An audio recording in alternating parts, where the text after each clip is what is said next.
1960లో హిందీకి వ్యతిరేకంగా అంత పెద్ద ఎత్తున ఉద్యమం ఎందుకు వచ్చింది? దాని నేపథ్యం ఏమిటి? సహజం కదా. ఇప్పుడు ఫర్ ఎగ్జాంపుల్ ఏంటంటే బాగా ఉడకపోస్తూ ఉంటుంది మనకు. బాగా ఉడకపోస్తున్నప్పుడు నువ్వు చెదరగప్పుకొని పడుకోవాలనుకున్నప్పుడు మనకి ఇరిటేషన్ రాదా? మనిషి భౌతిక పరిస్థితులకు అనుగుణంగా జీవించాలని కోరుకుంటాడు కదా. భాష నేర్చుకునే అవకాశము అవసరం ఉన్నప్పుడు నేర్చుకుంటాడు. అవకాశం లేనప్పుడు, అవసరం లేనప్పుడు ఎందుకు నేర్చుకోమన్నప్పుడు ఇరిటేషన్ వస్తుంది కదా. కొంచెం భాష ఆ రోజు రుద్దబడే ప్రయత్నం చేసింది. కనీసం తమిళనాడులో వాళ్ళ దగ్గర కూడా గొప్ప గొప్ప వాళ్ళు పెరియార్ లాంటి వారసత్వం నుంచి బయటకు వచ్చిన నేపథ్యం కదా వాళ్ళది. అంటే స్వతంత్ర భాష అభిమానం ఉంది. నిజంగా తమిళ సాహిత్యం మనం చదువుకున్న సంగం సాహిత్యం ఎంత ప్రాచీనమైన సాహిత్యం, పంచమహాకావ్యాలు చాలా ప్రాచీన సాహిత్యం కదా. ప్రపంచంలో ఏ సాహిత్యం కూడా తమిళ సాహిత్యంతో పోటీ పడలేదు కదా. గ్రీకులో కనపడే ఇలియాడ్ లాంటి రచనలతోటి తమిళ సాహిత్యం పోటీ పడ్డది కదా. హిందీ సాహిత్యం ఏముంటుంది సార్? జస్ట్ 11th సెంచరీ నుంచి వచ్చిన సాహిత్యం. హిందీ అంటే ఏంటి? అనేక భాషలను కూడా తీసుకొని వచ్చిన 11th సెంచరీ భాష అది.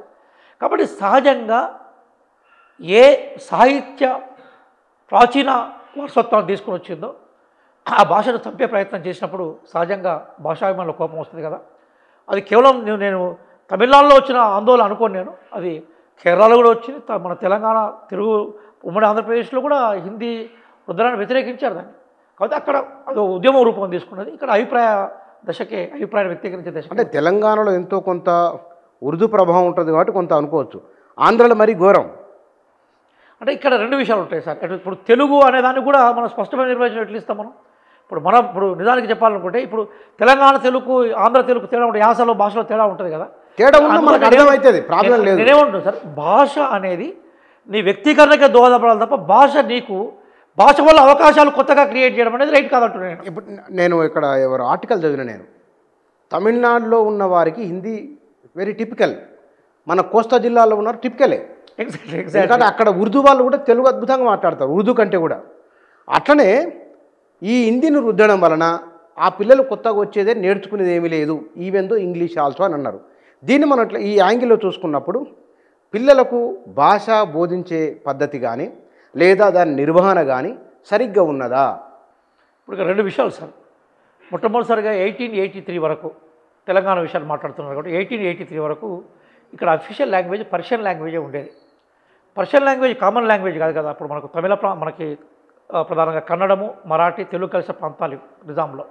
పర్షియన్ లాంగ్వేజ్ రుద్రాన్ని ఇక్కడ ప్రజలు వ్యతిరేకించారు. అలాగే ఉర్దూ 1883 అఫీషియల్ లాంగ్వేజ్ వచ్చిన తర్వాత ఉర్దూలో కూడా దక్కనీ ఉర్దూకు అవకాశం దొరకలేదు. నార్త్ ఇండియాలో ఉండే లక్నో ఉర్దూకి ఇక్కడ ప్రాంతీయ భాషలో అవకాశాలు వచ్చాయి. దాని వ్యతిరేక ఉద్యమం అదే చెప్తున్నాను. ముల్కీ నాన్ ముల్కీ అక్కడి నుంచే లక్నోవి ఉర్దూకి దక్కనీ ఉర్దూకి మధ్య జరిగే సంఘర్షణ ముల్కీ నాన్ ముల్కీ ఉద్యమం. ఏమంటున్నానంటే సామాన్య ప్రజలు మాట్లాడే భాష అనేదానికి మనం ప్రాధాన్యత ఇవ్వాలి. అదే సందర్భంలో నీ జ్ఞానాన్ని పరీక్షించేందుకు భాష మాత్రమే కులబద్ధంగా ఉండకూడదు. ఇప్పుడు ఫర్ ఎగ్జాంపుల్ ఇప్పుడు నేను చెప్పినట్టుగా నవోదయ స్కూల్లో టీచర్ కావాలి సార్, మినిమం ఒక పేపర్ ఉంటుంది హిందీలో. నీకు ఈ మినిమం మార్కులు వస్తే నవోదయ స్కూళ్ళల్లో నువ్వు పోయి పాస్ అవుతావు. నువ్వు నవోదయ స్కూల్లో నువ్వు రాసిన మిగతా పేపర్లను వాల్యూ చేస్తారు వాళ్ళు. కేంద్రీయ విద్యాలయాల్లో అదే కనబడుతూ ఉంటుంది. కాబట్టి ఈరోజు ఏమవుతుందంటే భాష అనేది నీ అవకాశాలను ఖతం చేస్తున్నప్పుడు భాషను ప్రేమించే వాళ్ళు, ఆ భాషలోనే అద్భుతంగా ఉండేవాళ్ళు దాని మీద తిరుగుబాటు చేస్తారు కదా అవకాశాలు లేనప్పుడు. మరి అదే ఉత్తర భారతదేశంలో చాలామంది తమిళనాడు వాళ్ళతో కానీ, మలయాళీ వాళ్ళతో కానీ, ఈవెన్ తెలుగు ప్రాంత వాళ్ళతో కానీ ఇంగ్లీష్లో మాట్లాడి పోటీ పడే అవకాశం ఉందా? లేదు. కొద్దిమంది పడితే వాళ్ళు కాంపిటీషన్లోకి వస్తారు. ఈరోజు సివిల్ సర్వీస్ ఎగ్జామినేషన్ ప్యాటర్న్ కూడా ఏమున్నదండి సార్, నీకు సదరన్ లాంగ్వేజ్లో రాసుకునే అవకాశం ఉంది కానీ సక్సెస్ రేట్ లేదు. హిందీలో రాసే వాళ్ళకి సక్సెస్ రేట్ ఎక్కువ ఉంది. అందుకోసం మీరు ఎక్కువగా చూడండి సివిల్ సర్వీస్ ఎగ్జామ్లో సదరన్ స్టేట్స్లో ఎంత అడ్వాన్స్ ఉన్నా కూడా నీకు అచీవ్మెంట్లో బీఆర్ఎస్ ఎక్కువ. చాలామందికి అర్థం కాని విషయం ఏంటంటే మొత్తం సౌత్లో అద్భుతమైన భాషా జ్ఞానం ఉంది, సైన్స్లో మనం అడ్వాన్స్గా ఉంటాము, పిల్లలు కూడా అడ్వాన్స్గా ఉంటారు, మంచి ఇంగ్లీష్ మాట్లాడతారు. ఇక్కడ సివిల్ సర్వీస్ రిజల్ట్ వస్తే ఢిల్లీ బేసిక్గా కోచింగ్ తీసుకున్న వాళ్ళు, బీహార్ నుంచి వచ్చిన వాళ్ళకి సక్సెస్ ఎక్కువ. వాళ్ళకున్న అడ్వాంటేజ్ ఏంటంటే హిందీలో వాళ్ళకి మార్కులు ఎక్కువ సాధించే అవకాశం ఉంది, మాతృభాషలో అంటే మనకి మిగతా భారతీయ భాషల్లో రాసుకునే వాళ్ళకి లేదు. కాబట్టి అది క్లియర్గా నేను చాలా ఎగ్జాంపుల్ చెప్పుకుంటూ వచ్చాను. కాబట్టి మనకేమర్థం అవుతుంది, హిందీ అనేదాన్ని అడ్వాంటేజ్గా తీసుకొచ్చే ప్రయత్నాన్ని తీసుకొచ్చారు. సరే పోనీ హిందీ అత్యంత ప్రాచీనమైన భాష భారతదేశంలో కాదు కదా. ప్రాచీనమైన భాషలో ప్రాకృతం కనబడుతుంది, సంస్కృతం కనబడుతుంది. ప్రాచీన భాషలో తమిళం కనబడుతుంది, కన్నడం కనబడుతుంది, మలయాళీ కనబడుతుంది, తెలుగు కనబడుతుంది. ఈ మధ్య కాలంలో మరాఠీ లాంటి లాంగ్వేజ్లో కూడా కొంత గుర్తుపట్టారు, అంటే ప్రాకృతంతో లింక్ ఉన్న లాంగ్వేజ్ అది. కానీ హిందీకి సుసంపన్నమైన చరిత్ర లేదు, హిందీకి సుసంపన్నమైన పెద్ద పెద్ద ప్రపంచం గర్వించదగ్గ గ్రంథాలు ఏమి లేవు, లేదా ప్రపంచం గర్వించి నేర్చుకోదగ్గ అంశాలు లేవు. ఇప్పుడు మన దగ్గరికి వచ్చి ప్రాచీన వాళ్ళు వస్తే ఏం నేర్చుకుంటారు? సంస్కృతం నేర్చుకునే ప్రయత్నం చేస్తారు, ప్రాకృతం నేర్చుకుంటారు, తమిళం నేర్చుకుంటారు, తెలుగు నేర్చుకుంటారు, ప్రాచీన సాయుధం. మనం బయటికి పోతే గ్రీక్ నేర్చుకునే ప్రయత్నం చేస్తాము, లాటిన్ నేర్చుకునే ప్రయత్నం చేస్తాం ప్రపంచ చరిత్ర అర్థం చేసుకునే క్రమంలో. కానీ అదే హిందీ నేర్చుకునే ప్రయత్నం చేయం కదా. కాబట్టి ఎట్లాంటి మిగతా భాషలతో పోలితే హిందీకి ఉండే గొప్పతనం హిందీకి ఉంది, కానీ మిగతా భాషలతో పోలిస్తే దాంట్లో లిమిటేషన్స్ ఉన్నాయి.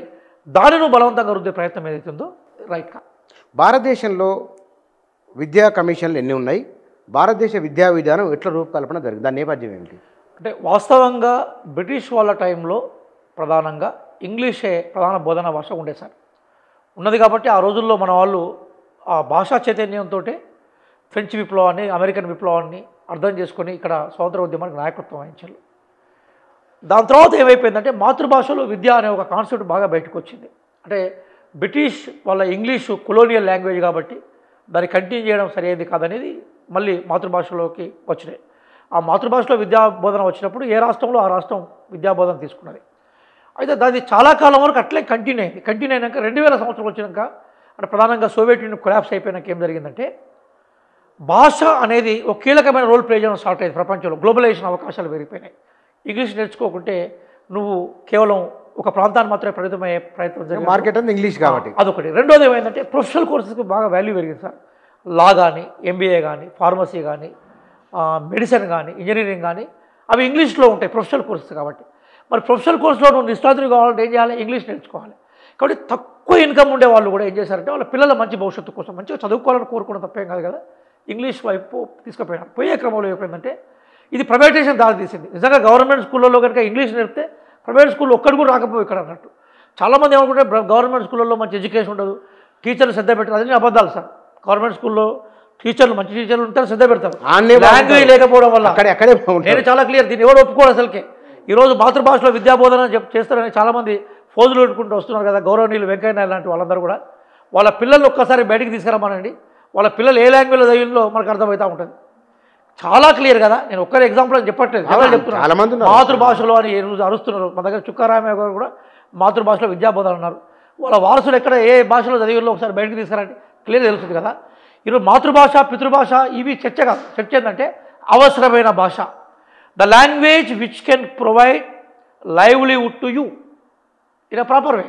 నీకు ఎందుకు ఇంగ్లీష్ వైపు పోయినా మనము ప్రపంచంలో గ్లోబలైజేషన్ అవకాశాలు వచ్చినప్పుడు ఈరోజు బీజేపీకి సంబంధించిన అనేక మంది మంత్రుల పిల్లలు ఫారిన్లో పోయి చదువుకుంటున్నారు. పేరు చెప్పండి, నేను ఒక 20 ఎగ్జాంపుల్ చెప్తాను నేను. అట్లా కాంగ్రెస్ పార్టీ నాయకులు చాలామంది పోయి ఫారిన్లో చదువుకుంటున్నారు, కమ్యూనిస్ట్ పార్టీ నాయకులు పోయి చదువుకుంటున్నారు. తప్పు కాదు. ఎంత తప్పు కాదంటే అవకాశాలు ఎక్కడినప్పుడు అవకాశాలు ఛేదించే క్రమంలో ఏ భాష ఉపయోగపడుతుంది ఆ భాష ఉంటుంది. అంతే అంతే. కాబట్టి ఆంగ్లం నేర్చుకోక తప్పనిసరి పరిస్థితి క్రియేట్ చేయబడ్డది ప్రధానంగా సదరన్ స్టేట్స్లో. ఆ క్రమంలో ఇంగ్లీష్ నేర్చుకున్నారు. కానీ ఇంగ్లీష్ ఎన్ని నేర్చుకున్నా కూడా ఫారిన్ లాంగ్వేజే. హిందీతో కంపేర్ చేస్తే వరకు మాతృభాషలో అవకాశాలు ఉన్నాయి, ఇక్కడ మాతృభాషలో అవకాశాలు. కాబట్టి ఖచ్చితంగా భాషాపరమైన వైరుధ్యాలు, సంఘర్షణ స్టార్ట్ అయింది. ఆ క్రమంలో బహుశా ఇదే ధోరణి కనుక కేంద్ర ప్రభుత్వం కంటిన్యూ చేస్తే సదరన్ ఇండియా నుంచి విపరీతంగా వస్తాయి. కమిషన్స్ అన్నీ కూడా ఏం చెప్పాయంటే మాతృభాషలో విద్య ప్రైమరీ స్టేజ్లో ఉండాలని చెప్పినాయి చాలా కమిషన్స్.